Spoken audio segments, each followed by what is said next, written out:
Bem-vindos à terceira temporada do Pode Mais, o podcast de acolhimento ao amadurecimento agora na Isto É. Estamos falando, minhas queridas e queridos, de 4 milhões de seguidores e 50 milhões de visualizações mês. Minha entrevistada de hoje é paranaense. Trocou o campo pela selva de pedra aos 17 anos. À frente do seu tempo, desde sempre, fez história no cinema, na TV e nos palcos. Atriz, diretora, produtora, apresentadora, modelo, que mais, Nicole Puzzi, mulherão? Seja muito bem-vinda. Obrigada. Olha, parabéns por essa audiência e parabéns por essas 3 temporadas, né? É isso mesmo. Fico muito feliz. Eu gosto de mulher assim, firme, forte como você. Viu? E que mais? Eu sou mãe. Mãe. Não é a nossa maior realização? A gente estava falando disso agora, né? Estávamos nos bastidores, falando, né? Falar sobre filho sempre alimenta, né? Alimenta muitos lados, alimenta o coração, a nossa cabeça, dá orgulho, né? E Dominique é um mulherão também. Tenho seguido Dominique nas redes sociais e pego várias dicas sobre treino de Dominique. Ela pesquisa tudo, ela estuda. Para falar a verdade, Dominique é formada em engenharia civil, primeiro. Ela se formou. Aí, no meio da formação, ela estava meio chateada, tudo. Ela foi para a China, passou 1 ano na China, foi morar na China durante 1 ano, fazendo shows de dança afro-brasileira. Aí ela voltou e falou assim, mãe, eu não gosto de engenharia civil, mas como falta só 1 ano, eu vou me formar. Inteligentíssima, é isso aí. Aí ela não gosta mesmo. E teve uma formatura, foi bem colocada, sabe, assim. Aí ela pegou e decidiu fazer educação física. Né? A segunda opção foi educação física. A segunda opção, porque ela queria uma coisa exatamente como é a educação física. E ela trabalha também ela dá aula também de taekwondo, né? Aqui, pertinho daqui do Itaim. Eu não sabia. E ela fez teatro também. Fez teatro, é uma excelente atriz. É uma excelente atriz, mas a coisa dela é o corpo. Filha de peixe. Sabe? Ela é uma...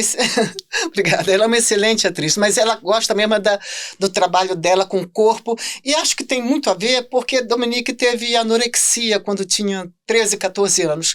Nem se falava em anorexia naquela época. E eu fiquei quase enlouquecido porque eu não sabia o que era. Achava que ela estava com qualquer doença ruim, né? Porque estava emagrecendo, né? E depois que eu fiquei sabendo... E aí ela se tratou, se curou, ela mesma superou, ela falou, não, eu vou melhorar, acabou, sabe? Conseguiu. Acho que essa distorção que ela teve nessa fase, que fez com que ela se interessasse pela educação física, pelo corpo, por ter um corpo que ela...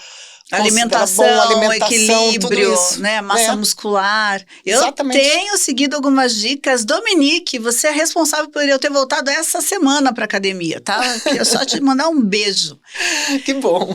Olha, eu estava falando agora para você nos bastidores que quando eu tinha, sei lá, uns 10, 11, 12 anos, eu te via na TV, nas novelas.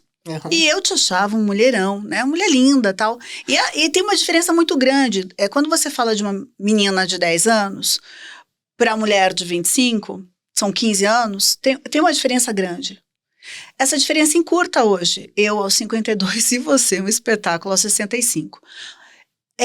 Como foi para você começar a sua vida na passarela, já se mostrando tão novinha, aos 13, 14 anos, lá no interior ainda?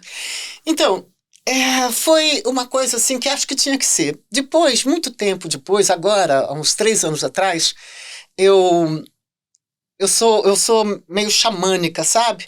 E no ayahuasca eu fiquei sabendo por que eu parti para um trabalho e que emanava sensualidade, né? Porque, assim... Eu era muito requisitada quando era novinha, as pessoas vinham conversar com meu pai, ficavam olhando para mim, os homens, aquilo me incomodava bastante, eu era criança, mas eu sabia, eu via nos olhos dele, meu pai também sabia disso, por isso que ele falava assim, filha, vai brincar lá no seu quarto, sabe? E era uma coisa muito comigo, e eu sabia que tinha alguma coisa diferente, e aí eu trabalhei, sempre gostei de fazer as minhas coisas, e a educação que eu tive me levou sempre para um caminho de ser uma pessoa justa, né? Aquele jeito do meu pai e da minha mãe. Só que a vida me levou bastante também, né? As inspirações também, né? Você com 13 anos trabalhava como modelo. Sim. Né? Assim, tem menina de 13 anos que não tem noção nenhuma do que fazer hoje, né? A não ser a tarefa de escola, estudar. Então, assim, você já tinha uma inspiração, né? Tinha, porque eu via meu pai trabalhando, minha mãe. Eu sou da roça. Né? Seus pais trabalhavam no campo, né? Vocês são uma família de fazendeiros, né? E eu via meu pai e minha mãe trabalhando e eu queria fazer alguma coisa por eles também. Eu sempre quis trabalhar e todo o dinheiro que eu ganhei enquanto meus pais estiveram vivos, enquanto minha mãe estava viva, eu trazia para dentro de casa, sabe? Era uma coisa muito minha. Sabe? Então, metade era para fazer a casa do jeito que minha mãe queria. Só que minha mãe era muito simples. Ela falava, não vem com um entojo. Ela falava, sabe? Tudo bom assim, né? E aí, pouco depois que minha filha nasceu, minha filha tinha 14 anos, minha mãe faleceu. E aí o mundo caiu muito para mim, mas depois recuperei, que eu tinha minha filha. Mas, assim, é uma coisa... A gente entra numa carreira que, às vezes, você gosta daquilo. Eu gostava de trabalhar no meio, né? Fui crescendo, fui trabalhando, de modelo, você foi para o cinema. Fui primeiro para a TV Tupi, onde conheci João Kleber, meu amor, um beijo para você, nosso. Onde eu conheci ele também no início de carreira. Né? E fomos amigos, fomos bastante amigos, assim, sabe? Ele era muito engraçado, sempre foi. Ele falou muito bem de você para mim. Ontem a gente fazendo minha pauta, estudando um pouco sobre a vida de Nicole Puzzi, e ele falou da época da Tupi, e sempre se referindo a você de uma forma muito querida, né? Sempre ele era um querido te admirando. Também. Éramos dois adolescentes, né? Novinhos de tudo, apostando numa carreira, né? Apostando no sonho. E ele vinha, ele fazia cada brincadeira e a gente sempre ria, porque ele era muito engraçado mesmo. Então, assim, aí da TV Tupi, da linha de show que a gente falava, que era a linha de humorístico, tive o prazer de trabalhar no início da carreira dele e tive o prazer também de trabalhar com o Costinha, ele também. Engraçadíssimo, Costinha. Engraçadíssimo. Com a Maria Tereza, com o Walter Dávila, sabe? Com o Zé Trindade, meu Deus, que as pessoas nem sabem quem ele é. Você trabalhou com grandes nomes. Grandes nomes. Sempre. Sempre. Aí fui para o cinema, fui chamada para fazer um filme e eu li o roteiro e eu gostei. Aí fiz um teste e era exatamente a pessoa que eles queriam, era o Davi Cardoso e o Jean Garret. E era um personagem assim, uma menina bem ingênua, e eu tinha cara de ingênua. Aliás, eu fiz filme de meninas novinhas até meus 21 anos, de menina como se tivesse menos de 18 anos, sabe? Então, assim, aí eu gostei do cinema, gostei desse primeiro filme, eu amei. Aí trabalhei com Walter Guccuri. O último filme que eu fiz, um dos últimos filmes que eu fiz foi o filme Eu, com Tarcísio Meira, sabe?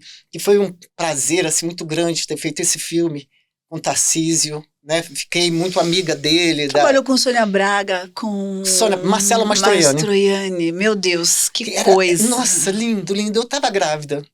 E aí ele veio, quando eu contei que eu estava grávida, foi meio que, nossa, Nicole está grávida, mas o que você vai fazer? Para mim, eu não sou contra, mas para mim o aborto não existia. Para mim. Agora, a vida do outro é a vida do outro. Eu respeito a decisão. Você teve também que, olhando você como uma mulher à frente do seu tempo, você teve que, em muitos momentos, focar na sua carreira como atriz, recebendo ali os roteiros, fazendo os filmes, numa época onde o cinema brasileiro produzia muito, né, era uma referência, e algumas histórias muito bacanas, outras nem tanto. Sim. Né? E daí também não dá para escolher tanto trabalho, porque a hora que chega o trabalho, bate na tua porta, você é uma atriz, você faz aquilo, né? Você se entrega ali. Hoje, né, aos 65 anos, você tem algum problema de lembrar desse momento teu no cinema? Não. Eu não tenho nenhum problema e não tenho nenhum arrependimento, porque se houver algum arrependimento, porque aquela cena eu devia ter feito daquele jeito. Podia ter feito melhor isso. Eu não devia ter falado pro diretor para fazer aquela cena assim assado, fazer à noite, fazer com chuva, são essas coisas. Mas eu não tenho nenhum arrependimento, porque se eu fiz, eu não me arrependo. É porque eu quis, né? Eu quis. Eu gosto disso também. E outra coisa, eu sempre fiz cinema nacional, tá? Valorizando a arte do cinema nacional. Eu trabalhei com muita gente importante no cinema nacional. Eu trabalhei com Juca de Oliveira, depois vinha trabalhar com ele no teatro, né? Eu trabalhei com o próprio Walter Hugo, eu trabalhei com Bruno Barreto. Então, trabalhei com pessoas, com Zé Wilker. Nossa, que saudades, né? Que você deve sentir, porque eu que só assistia, sinto saudades dele. Ele era um amor de pessoa, eu me encantei com o Zé Wilker. Claro, não tinha como não se encantar. Vocês fizeram um par romântico, né? No filme, sim. O filme era maravilhoso. Trabalhei com pessoas, assim, maravilhosas, sabe? Trabalhei com a própria Cristiane Torlone, imagina, uma coisa, assim, incrível, trabalho maravilhoso, sabe? A Beth Faria. Trabalhei com ela também. Então, assim, olha só quantas pessoas bacanas com as quais eu trabalhei. E eu ficava assim, encantada, nossa, só via na TV também, né? E de repente estava trabalhando junto. Você sabe que, ouvindo você falar, quando a gente fala hoje, né, falando de Boca do Lixo, parece uma coisa muito, um lugar ruim, né? E a Boca do Lixo foi uma mistura de grandes talentos, né? Porque ali se juntavam grandes produtores, grandes nomes do teatro, grandes nomes do cinema, atores, e daí tinham as prostitutas, os travestis, os traficantes, e tinha a classe intelectual, todo mundo junto. Eu queria que você falasse um pouco o que foi a Boca do Lixo, o que a Boca representou. Ninguém mexia com a gente. O cinema da Boca foi o único local, o único filme que recebeu Palma de Ouro, foi feito lá na Boca, com Aníbal Massaíne, que foi Pagador de Promessa. Pagador de Promessa. Que foi feito ali, na rua atrás da Rua do Triunfo, que era a região da Boca. Agora, nós tínhamos filmes que lotavam cinemas. Por exemplo, Cinema Marabá tinha 1.000 lugares. E o filme ficava em cartaz 2, 3 meses. Minha nossa. E o cinema era assim. Muito tempo. O cinema, as sessões de cinema começavam às 2 da tarde, era 2, 4, 6, 8, 10. E no sábado à meia-noite também. Então, a gente trouxe muita coisa. Porém, nós mexemos com a indústria americana. Muito. Sabe? Porque não tinha lugar para filme nacional, filme americano. Vinha filme americano, mas não tinha muito lugar. Muito pouco também. Muito pouco. Né? E aí existia já essa intenção de marketing, de cinema de cinemas, salas de cinemas em shopping. E salas grandes, muitas salas pequenas num espaço só. O que acontece? Precisava, por um lado, teve um desgaste do cinema, que a gente já estava há mais de 10 anos. Por outro lado, eles precisavam dessas salas para fazer o que vieram fazer depois. Aí, essa é uma história que todo mundo da Boca sabe, principalmente pessoas mais instruídas, pessoas que trabalharam lá e que eram pessoas que mais instruídas mesmo. E, modéstia à parte, eu fui. Acontece que o cinema americano precisava chegar nas telas do Brasil, que era um grande público. Para isso, eles contrataram 2 críticos. Um já morreu, eu não vou citar o nome, porque ele não pode se defender, mas nós sabemos que foi ele. Né? Eles contrataram 2 críticos que fizessem, que depreciasse o cinema nacional. E o que acontece com essa depreciação? O que aconteceu? O mesmo que aconteceu com os filmes da época dos filmes dos filmes que tinham nos anos 50, que lotavam, porque eu não quero falar o nome pejorativo, vou falar o nome pejorativo. Os filmes da década de 50, que era com a Eliana, que era com o Oscarito, com o Grande Otelo, esses filmes lotavam, não tinha espaço quase para o cinema americano. Era uma comédia, né? Era uma chanchada. Não, chanchada é o nome pejorativo. Né, pejorativo, mas eram assim... Foi um nome que deram assim para depreciar. Que era chamado para depreciar. Mas, e na verdade, era uma comédia que tinha não devia nada aos filmes americanos. Tinha um viés político até para ajudar que as pessoas pudessem se encaixar melhor, né? frente a tantas repressões e a ditadura e tudo mais. Sim, e foram filmes também, muitos filmes românticos com a Eliana e o Anselmo Duarte, que depois ganhou o prêmio, né, o único prêmio que o Brasil tem internacional, assim, de destaque, né? Então, o que eles fizeram nessa fase?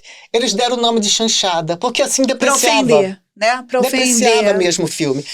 Aí, o cinema americano fez a mesma jogada e contratou esses 2 críticos. E esses 2 críticos começaram a chamar de porno chanchada. Esse é o nome depreciativo. Nunca fiz porno chanchada, eu sempre fiz cinema nacional. Só para completar, dos 30 filmes que você fez, 29, acho que os teus personagens eram dramáticos. Dramáticos. Eram personagens maravilhosos. Eu acabei de ver agora que eu tenho um cineclube que fizeram em minha homenagem, Cineclube Nicole Puzzi, e essa semana eles resolveram reprisar as 7 vampiras, As né? 7 vampiras. E aí eu fiquei olhando, eu nunca tinha assistido o filme inteiro. Eu não gosto de ficar me assistindo. É uma coisa minha, pra mim eu já fiz, trabalhei, que tá bom. Aí eu fiquei olhando e falei, pô, mas não é que tá legal? Olha que produção maravilhosa. Que gostoso, né? Poder olhar pra trás e se admirar, olhar e falar, valeu a pena, né? Eu tava aqui por inteiro, fazendo o que eu sabia fazer de melhor naquele momento. Mas E quantos anos depois, Nicole, a gente tá falando? O filme eu fiz em 86, As 7 Vampiras. Outra pessoa fantástica que tinha que era a pessoa instruída, com o qual eu aprendi muito, foi o Carlão Reichenbach. Tem muitos seguidores do Carlão. Infelizmente, ele morreu muito cedo, sabe?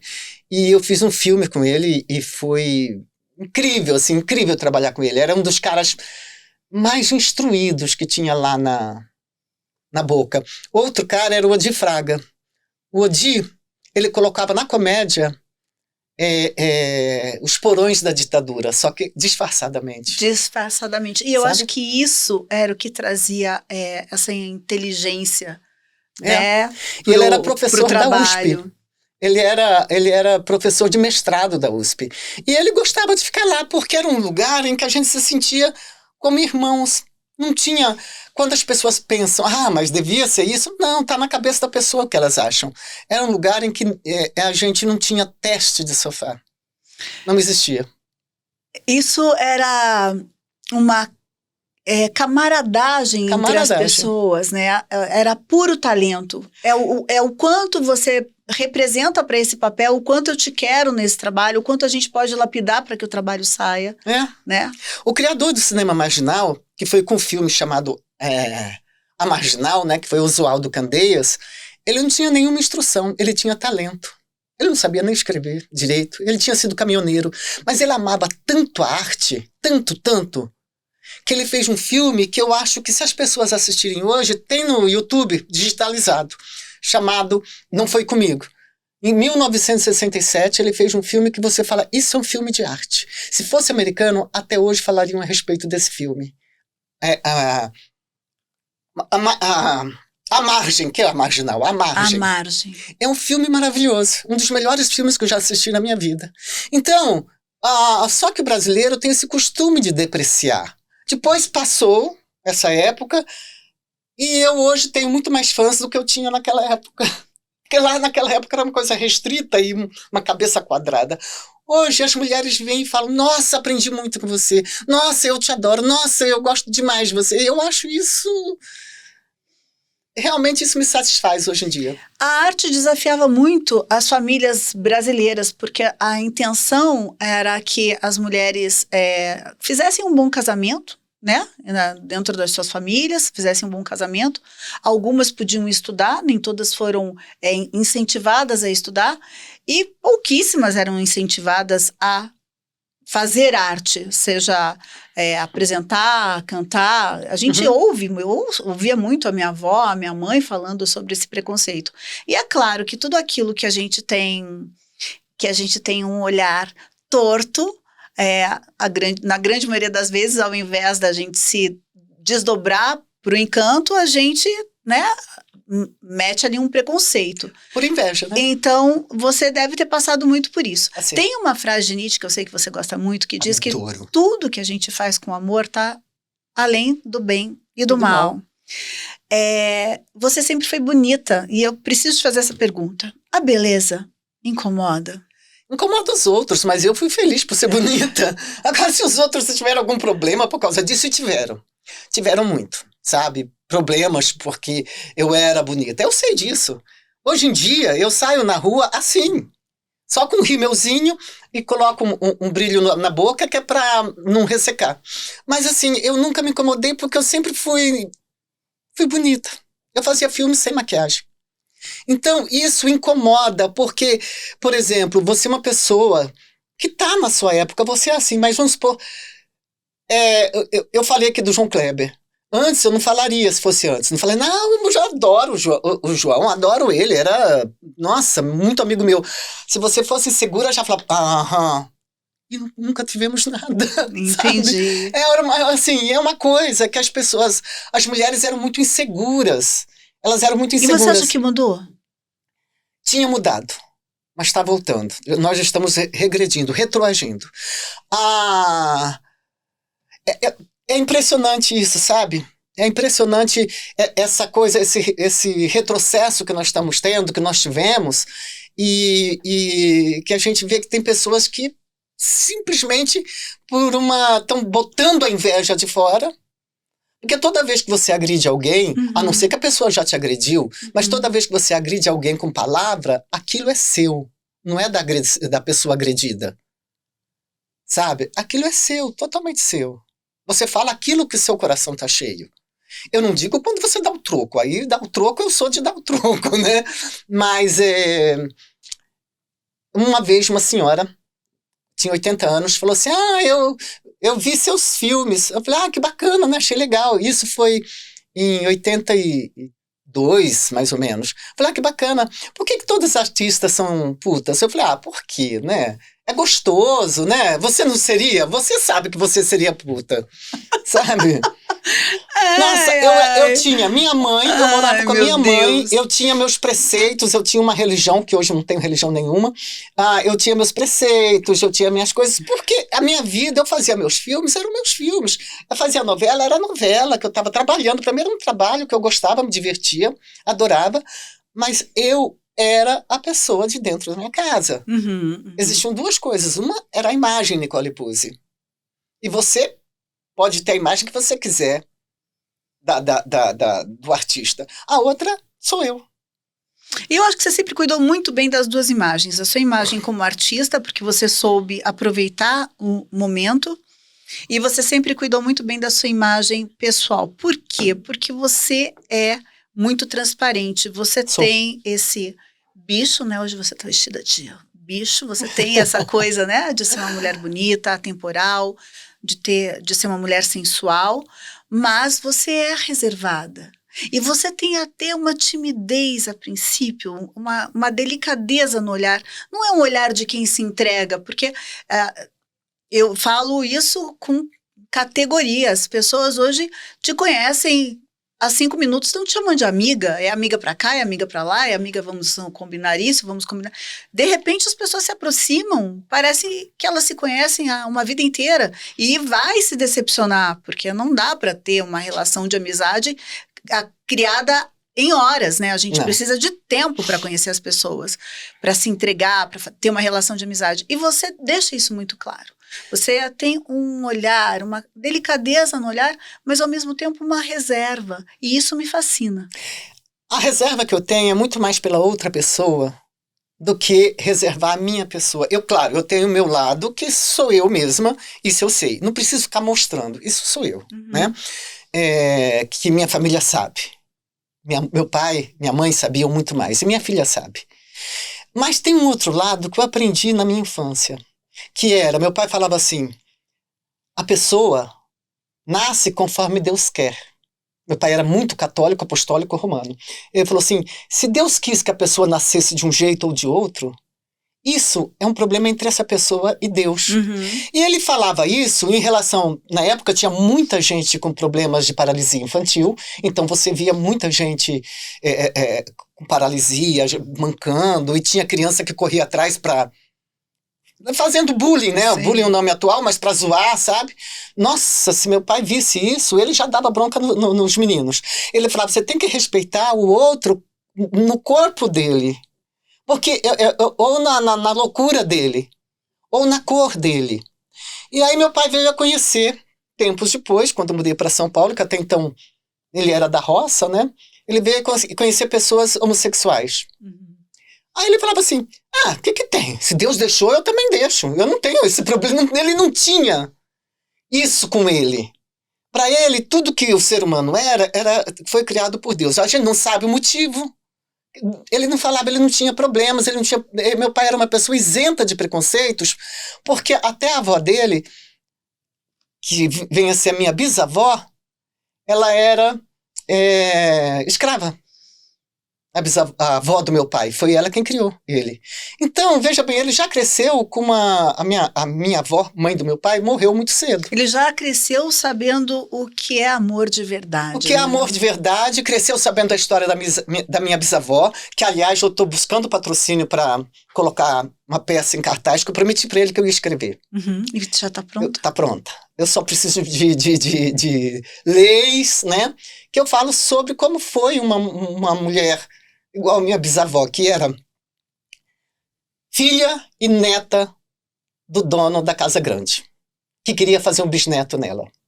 Porque ele pretendia clarear o Brasil. Não, ele não queria clarear o Brasil, ele queria estuprar mesmo, né?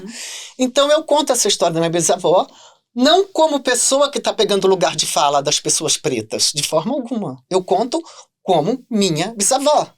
Conta a sua história. A minha história. Porque também existe miscigenação na minha família, miscigenação com o europeu, que é o caso da minha mãe. Na vida de todos nós. Né? Na vida de todos, aí que tá, na vida de todo brasileiro. Então por que tanto preconceito? A pessoa bate no peito e fala, eu sou descendente de italianos. E daí? Eu fui pra Itália, odiei, morei na Itália. Aí o outro vem e fala assim, quer negar que tem origem africana. Todos nós temos, no Brasil todos nós temos essa origem africana. Essa fala, né, de preconceito, ela bate na porta de todo mundo e ela aumenta cada dia mais também, porque a gente vê aí uma competição muito grande. Hoje a gente fala de rede social, né, Nicole? Antes a pessoa, para ter fama, ela precisava estar na televisão, precisava estar no cinema, no teatro, ela tinha que estar num canal, né? A gente tinha 5 mídias, a gente tinha rádio, TV, jornal, revista, outdoor. Hoje a gente tem... um canal a cada 3 segundos, né? Todo mundo é um canal, tem muita comunicação, muita gente falando coisa boa e muita gente falando bobagem. Então, as conversas, elas vão crescendo à medida que as pessoas também empobrecem o pensamento. Porque isso aqui força a gente a não estudar, a gente fica sabendo só por pequenas frases, né? São fragmentos, né? Dependendo do que você busca, né? Depende da sua busca. Eu, por exemplo, me facilitou a vida nesse sentido. Eu adoro filósofos alemães. Aí eu faço uma busca. Sim, é mais fácil do que antigamente procurar na Barça. Você sabe o que você está buscando, né? Eu sei o que eu estou buscando. Sabe que eu acho que esse é o grande barato da vida em qualquer tempo, é o que a gente busca. É você saber o que você está buscando, porque isso já te defende de muitos erros e de expectativas frustradas e tudo mais. Você falou agora há pouco que você não gostou da Itália. Eu vou aproveitar esse gancho para que você fale um pouquinho do período da tua depressão, porque é o mal do século. Né? A gente ouve muito mais hoje as pessoas falando de depressão e até falando abertamente. Antes as pessoas, né, entendiam que depressão talvez fosse algo, né, fora do comum, e a gente não pode nem falar, porque podem confundir depressão com loucura, com isso, com aquilo. Gente, hoje para a gente ficar deprimido não precisa de muito, basta chegar o boleto do cartão de crédito, né, fora de hora a gente já se deprime. Então vamos, né, normatizar a palavra depressão, mas não o sentimento. Você lutou, quando você entendeu que você estava depressiva, você foi para Portugal, você é formada em assistente social, né? E daí você foi colocar para fora esse seu dom durante um tempo para poder superar essa fase? Foi isso que aconteceu? Menina, é uma coisa assim interessante. Meu pai e o pai dele, que não era a mãe dele que era filha da minha bisavó. O pai dele tinha depressão, pelo que meu pai conta. Tem uma coisa meio hereditária, então, e tem mesmo. Meu pai tinha depressão. Tanto é que ele tinha uma paixão pela minha mãe, e minha mãe de vez em quando falava assim, para com isso, você não dá risada. E minha mãe ria muito, muito, muito. Minha mãe era aquela italiana mesmo, que dava risada. Você puxou isso dela. Puxei. Mas o lado da depressão, eu herdei do meu pai. Só que eu não sabia que era depressão e transtorno dissociativo de personalidade. Nada de ficar igual deu no Fantástico, agora vem um bebê. Não, nada disso, gente. Isso eu não sei. Pode ser que tenha gente assim, mas eu...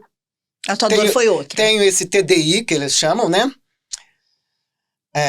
Mas assim, a minha história é outra. Eu tinha fases numa depressão profunda, aí depois eu tinha uma fase nunca de euforia, sabe? Se bem que eu vivia rindo também. Aí tinha uma fase de muito nervoso, muito nervoso. Eu de vez em quando eu tinha alguns esquecimentos, que hoje eu não tenho esquecimento, né? Com mais idade eu não tenho esquecimento. Falava uma coisa para a pessoa sem saber, depois eu pensava, o que eu falei mesmo para aquela pessoa? Não reconhecia as pessoas. Então eu tive várias dificuldades nesse sentido. E eu tive essa depressão, e quando eu estava na Itália, que eu decidi voltar ao Brasil, eu trabalhava com padre, né? No resgate, não era bem resgate, no cuidado com pessoas imigrantes que chegavam da África, né? Então dava algumas orientações, o que eles tinham direito, o que eles não podiam fazer, como é que era, tudo isso, a gente dava as orientações. E era bom porque eu falava português e vinham alguns que também falavam português, então eu ia especificamente para essas pessoas, ou se não, para quem falasse italiano. Quem entendesse italiano, e eu tinha um pouquinho de inglês, que agora a gente esqueci tudo, né? Tinha um pouco de inglês também, dava pra gente conversar bem, né? E aí, quando eu decidi, falei pro padre, eu não estou feliz na Itália. Eu não estou conseguindo me acostumar a essa cultura. Não é isso que eu vim buscar. As pessoas falam muito alto e muito assim, ele falava assim, é a cultura deles. Eu falei, pois é, mas está me fazendo mal. Eu compreendi que era cultura. No final, eles eram pessoas boas. Só que eles tinham uma maneira de falar com os outros, sabe? E parece que eles estão sempre brigando, né? É engraçado isso. Minha mãe não era assim. Eles têm esse diálogo de gesticular. Eu sou bem italiana, de gesticular muito. E em alguns momentos vai contar uma história, se empolga tanto, aquela euforia, fala tão alto, que você fala, meu Deus, o que está acontecendo? Está acontecendo alguma coisa. E lá, eles são assim o tempo todo. Tanto é que eu falava assim, não, calma. Aí eles falavam, não, é a minha voz, não, eles pediam desculpa no ato. E aí eu resolvi, falei com o padre falou para mim assim, já que você tá aqui, tá triste, vai dar uma volta pela Europa. Aí você conhece os lugares, conhece Paris, conhece não sei o quê, pra você distrair a cabeça. Eu falei, boa ideia. E você foi passear? Eu fui passear nos campos de concentração. Meu Deus, você foi buscar... Eu fui visitar, porque eu queria visitar Weimar, porque lá tem o Museu de Nietzsche, né? Mas eu fui visitar, em Weimar, tinha um campo de concentração, e eu fui visitar todos os campos de concentração. Eu fiz bem isso, sabe? Você foi buscar, naquele momento, uma explicação de dor, talvez? De dor. Sentir uma solidão, sentir um peso que você precisava... Como se... Às vezes a gente tem que parar de cavar o fundo do poço, né? Mas em alguns momentos a gente precisa... cavar o nosso poço para entender quando é que a gente vai saltar dele, né? E eu queria ver de perto esses locais. Então eu percebi que pessoas inocentes também sofrem. Quando eu vi um sapatinho pequeno, aí já foi em Auschwitz, que eu vi um sapatinho pequeno, eu falei assim, criança não tem culpa. Porque o ser humano adulto, a gente pode botar uma porção de culpa, né? Agora, criança... Tem escolha, né? É a inocência. Porque criança não sabe escolher. Não. Aí eu falei assim, meu Deus, a tristeza existe no mundo. A maldade existe no mundo. Por quê? Não sei. Por que não sei? Então tá. Então assim, eu vou aceitar. Porque se eu tenho, vou falar igual meu pai falava. É coisa que Deus colocou. Então, não que ele tenha colocado a tristeza em mim, mas eu herdei. Então, depois que eu coloquei isso, depois que voltei para o Brasil, ficou tão fácil. esse tratamento. Aí fui fazendo tratamento, pesquisando um psiquiatra, outro, até que cheguei no cerne da coisa, sabe? Que era vitamina B12. A depressão tem muito a ver com a falta de vitamina B12. Impressionante isso. É impressionante. Você sabe que eu uso uma vitamina B12 sublingual. É? Eu tenho uma super farmácia de manipulação há muitos anos, já faz mais de 20 anos. Confio muito na matéria-prima deles. Me passa essa farmácia depois. E amo de paixão, e é sublingual, menina. Uhum, e assim, eu sei. É gostoso, porque ela é meio docinha, assim, e como tem que colocar meio que em jejum, né? Primeira coisa que eu uso de manhã. E eu percebo o quanto isso me fez bem. Faz. Porque um pouco de tristeza, ela é necessária. Eu acho que o que vale, na grande maioria das vezes, é como é que a gente vai lidar com ela. Porque tudo a gente tem que administrar, né? Tudo. A gente tem que administrar o estresse, a alegria, o dinheiro, a sabedoria, a nossa busca por ser cada vez melhor. A gente tem que buscar, né, como é que a gente vai ser uma mãe melhor, um ser humano melhor, uma filha melhor, uma profissional melhor, como é que a gente vai fazer os nossos projetos darem certo, porque se a gente está viva, a gente quer viver, né, e viver a plenitude, né, a gente não quer parar de produzir, porque enquanto a gente produz, a gente está se sentindo inteira, né, então, quando você traz a depressão, a dor, o que você foi buscar dentro da dor e essa pitada de tristeza, eu acho que esse é o pacto que a gente faz com uma vida perfeita. Porque não dá pra gente ser feliz sempre, né? Não dá pra gente ter todos os nossos projetos bem-sucedidos, não dá pra gente estar sorrindo a toda hora, não dá pra gente levar uma vida... Claro que aquilo que a gente mostra nas redes sociais tem que ser o nosso melhor, porque a gente não vende o nosso pior. Não vai ficar colocando o pior, né? É verdade. Mas eu acho que a gente se torna mais humana, a gente se torna mais sensível quando a gente dá voz também para nossa tristeza, quando a gente assume a nossa tristeza. Quando a gente assume o problema que está ali dentro de você. Eu tenho isso? Tenho. O que eu faço para melhorar isso? Onde eu posso me pegar? E também, o que eu posso largar? Né? Sim. Se isso não está me fazendo feliz, gente, não dá para... Olha, depois dos 50, esse podcast é para você 40 a mais, 50 a mais, 60 a mais, 80 a mais. Não dá para a gente aceitar viver uma vida mais ou menos. Seja ela no trabalho, no casamento, com amiga, com família, não importa, né? O lugar que você mora, essa virada de chave, a gente tem que se cobrar o tempo todo, porque a gente se acostuma com as dores, com as tristezas, a gente se acostuma com a vida que a gente não quer, né? Para que se acostumar se a gente pode levar a vida que a gente quer? Nicole, você descobre que tem depressão, você trata a depressão e você vai para o teatro. Como que foi esse convite dos sátiros? Isso, eu comecei no teatro, na verdade, junto com a novela Transas e Caretas, em 84. Maravilhosa, né? Maravilhosa. Trio Los Angeles cantando a abertura. Gente, como eu gosto de ver Transas e Caretas. Então, eu comecei, eu fui produzir um novo autor, que o Jacques Lagoa, que foi o diretor da peça O Terceiro Beijo, que foi minha primeira peça, quando ele me trouxe O Terceiro Beijo, eu falei, nossa, gostei do texto. E aí era uma comédia muito engraçada, muito boa, para a época, né? E foi escrita pelo Valcir Carrasco. Primeira peça do Valcir Carrasco. Então, eu produzi, eu atuei. Valcir também foi ator, né? Foi, deve ter sido, sim.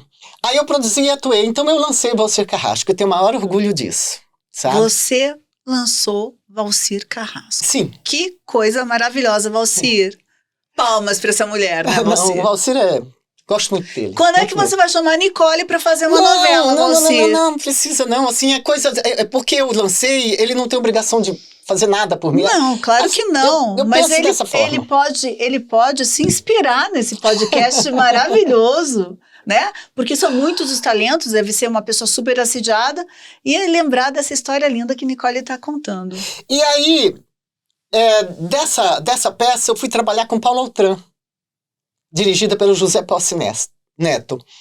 E depois eu fui fazendo uma peça melhor do que a outra, Ai, que sabe? delícia ler. Trabalhei com Juca Que de delícia Oliveira. ouvir isso, né? Imagina ler isso conforme as críticas iam chegando, as coisas acontecendo, e você falando, meu Deus, me encontrei aqui, que é desse palco que eu vou tirar o meu sustento e o meu prazer em viver, né?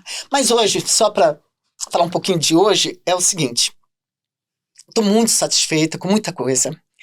Fiz um curso para fazer projetos culturais, agora de teatro, mas vou me especializar em outros campos de projetos culturais, né?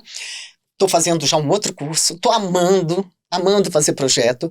Tem o Cine Clube ali na Praça Roosevelt, toda última quinta-feira do mês. E eu estou muito feliz porque tenho tido muito retorno bom. E eu vou deixar São Paulo daqui um ano e meio, mais ou menos, e vou voltar aonde eu comecei. Só não vou para o Paraná porque minha filha vai continuar em São Paulo. Mas vou voltar para uma cidade pequena. Verdade? Sim. Vai para Piracicaba, você vai ser minha vizinha lá em Piracicaba, porque eu moro em Piracicaba e moro aqui. Uhum. Eu moro nos dois lugares justamente para poder ter esse prazer, o pé sabe? No chão, né? O campo e a cidade grande estar envolvida. Eu vou fazer isso porque nesses últimos tempos, eu acho que eu preciso realmente fazer aquilo que eu amo. Uhum. E eu quero voltar à minha naturalidade. Agora, onde você... Pensa em morar em Piracicaba. Vou Okay. amar eu conheço você. A cidade, é linda. Ah, eu amo. Vou amar. Você vai ser muito bem recebido em Piracicaba. Não vai, povo piracicabano, eu sei que sim. Ou Alphaville também, que é uma cidade interior, viu? Ah, não, mas é muito elite, eu não quero. Então vamos para Piracicaba. Quando você... entra para os Sátiros. Você já fez várias peças, né? Fiz. E no Sátiros eu fui indicada a prêmio. No Sátiros eu tive o prazer... Uma família, né? É uma família. É uma família. É uma família. São Porque amigos. Os diretores são super abertos. Sim. Você faz exatamente aquilo que você quer fazer no seu personagem e eles dão história. Primeiro chega um grande personagem, pelo Ivan Cabral, que é o dramaturgo. O Ivan é o dramaturgo. É. Aí vem a direção do Rodolfo Garcia Vasques. E o Rodolfo é um monstro também na criação. Na criação. Ele dá uns toques, ele te conduz. Mas só que ele conduz você com toque. Tá. Mas o personagem você vai fazendo com os toques que ele deu e com aquilo que tem dentro de você. E você vai incorporando com os teus hits, com as coisas que você acha que compõem o personagem. E aí eu tive o prazer de fazer a peça da Companhia Teatral Os Sátiros, fazer a peça no Teatro Municipal. Cara, eu fui aplaudida em cena aberta no Teatro Municipal. Que coisa linda! Meu olho encheu de lágrima. Porque é muito assim... Inesperado, sabe? Você tá no Teatro Municipal, né? É um ícone, uma coisa incrível. E aí eu fiz muitas outras peças lá, né? E agora comecei a querer fazer as minhas peças. E agora, mas você está em cartaz nesse momento? Não, nesse momento não estou em cartaz. Acabou a temporada? Acabou, assim, agora eu tô... É recente, né? É recente, né? E agora eu tô com o Cine Clube, como eu disse anteriormente, que nós passamos os filmes dos anos 70 e 80 e alguns de 90. Gente, porque assim, a gente precisa ter algum lugar para assistir, né? Porque não tem, Nicole, no Cine Sátiros Biju. Olha só, porque eu andei pesquisando e a gente não tem acesso aos filmes, aos filmes antigos do Brasil? Antigos. Não, nenhum streaming tá querendo... Eu tenho uma peça, um filme que tá em streaming, que é um filme atual. Não é As Sete Vampiras, é A Noite das Vampiras. A Noite das Vampiras. Um filme elogiadíssimo, que todo lugar que o filme vai, lota. Onde tá A Noite das Vampiras?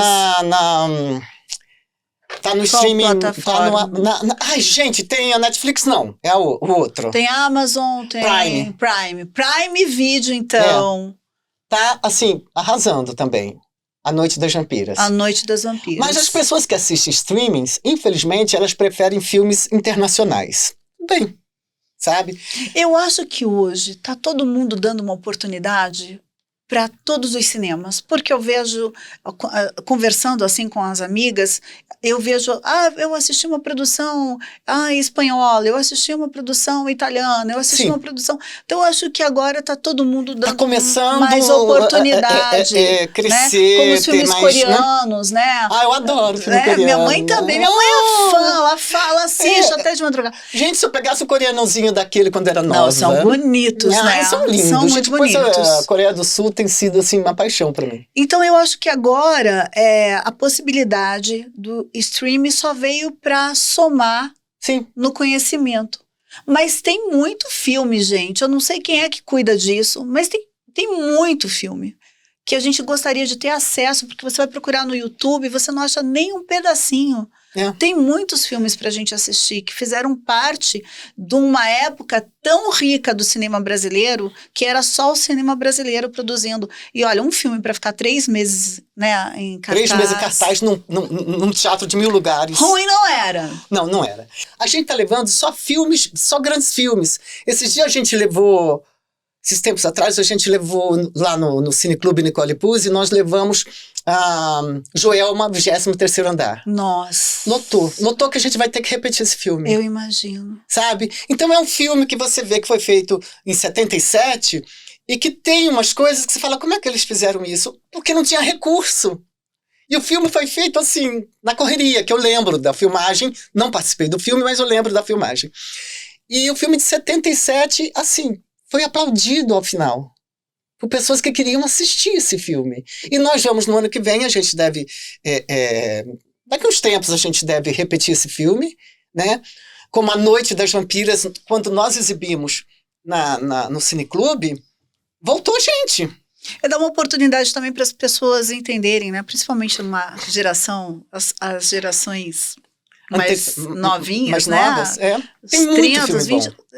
Saber da história também, porque Joelma foi um momento que São Paulo parou.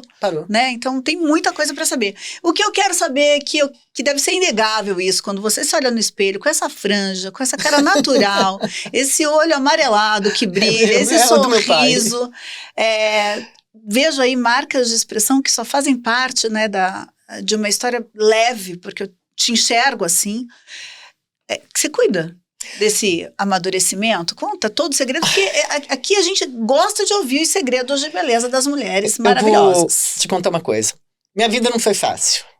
Minha vida foi... Eu digo que eu devo minha pele ao sofrimento que eu passei, mas eu sempre vi um lado positivo no sofrimento. Então, eu nunca me afundei, apesar da depressão, que ela vinha também nos momentos bons, eu nunca me afundei em problemas. Eu sempre falava, não, já passei coisa pior, vou passar isso também. Vai resolver isso, vai passar. Vou resolver, tudo passa. Gente, se não resolver, não está resolvido, acabou.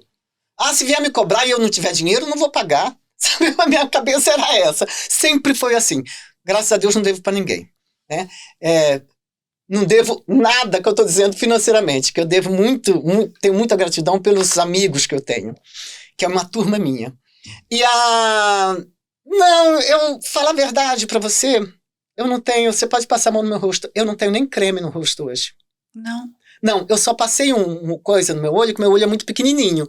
Aí eu passo um rímel. Um Mas assim, esses cuidados, alimentação, atividade física... Alimentação e atividade física, sim. Isso sim. Eu tenho uma boa alimentação, eu não como carne, então eu tenho que suprir essa demanda. E principalmente porque eu a B12, eu não tenho B12 no organismo, ele não segura a B12 no organismo. É uma coisa que acontece com muita gente. Então eu tomo injeção atualmente de 6 em 6 meses. Vou ver essa tua vitamina, que eu já ouvi falar. E... também, assim, meus cremes, não vou citar, mas são todos simples. É somente para minha pele não ficar ressecada, né? Sempre tive uma pele boa. E a alimentação, não gosto de falar espiritualidade, porque parece que eu tenho uma religião. Eu não tenho religião. Eu não tenho problema, cada um tem a sua religião. Mas essa coisa dentro de mim, que tudo tem a ver com o universo, que tudo está muito bom. E você tem muito forte essa coisa da gratidão e muita caridade, né? Durante a sua vida inteira você sempre ajudou muito as pessoas. Sim, até que eu comecei a ajudar cachorro também. Mas eu tenho muita gente que eu tive o prazer, sabe, de ter realmente ajudado. Tem uma receita de beleza, né? Você se doar. É uma receita assim, eficaz. Eu sou assim, né? Sabe que eu guardo tampinha? Porque tem uma senhora que cuida de cachorros ali perto, num pet shop que tem ali perto da minha casa. Ela trabalha com essas tampinhas. Ela vende essas tampinhas. Então eu vou lá, levo essas tampinhas. E quando eu vou pro canil, não, gente, pelo amor de Deus, pro abrigo, que eu sou madrinha, a gente separa as roupas, pede para um, pede para outro, porque levamos um monte, porque a coisa que um abrigo precisa muito é de roupa. Por quê? Porque os cachorros rasgam tudo. Isso daqui foi um arranhão. Arranhão de cachorro. Porque eu não tenho medo de cachorro. E o cachorro, ele é perigoso. Comigo não.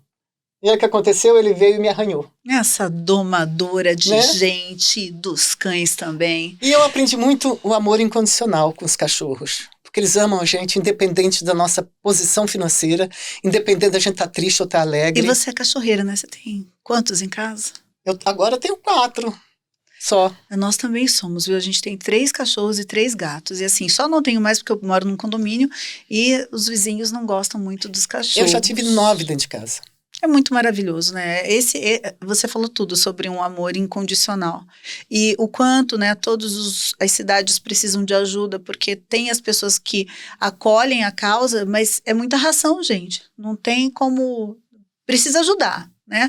Se tá te faltando uma inspiração para ajudar, você pode começar aí, ó. Procura um lugar na sua cidade onde as pessoas cuidem dos bichinhos, dos cachorros, e vai lá e leva um pacote de ração que você já vai estar fazendo muito. Né? Exatamente. Eu quero agradecer. E eu quero agradecer você. Foi tão bom. Foi maravilhoso. Foi tão gostoso. Eu fiquei realmente emocionada quando eu te vi, tanto quanto eu tô agora, porque começar essa nova temporada com uma deusa. É uma deusa. É muito maravilhoso. Muito obrigada por ter aceitado o nosso convite. E espero que você venha muitas outras vezes aqui no Pode Mais, quando você entrar em cartaz de novo, quando tua peça estiver pronta. E com patrocinadores. Né? Tá em todos os projetos, então todas tem as muita leis. Coisa boa para patrocinar. Eu quero que você volte, tá bom? Muito obrigada. Eu vou voltar porque eu gostei de você. Se eu não gostasse, muito obrigada. Eu não voltava. Ai, que bom! Gente, um beijo pra vocês. O Pode Mais ficar por aqui. Deixa eu mandar um beijo pra Afecto, que hoje eu tô toda trabalhada na Esmeralda e nos Brilhantes. E mandar um beijo também pra Nilva do W, que, olha, fez um cabelo lindão em mim. Beijo e até o nosso próximo episódio do Pode Mais.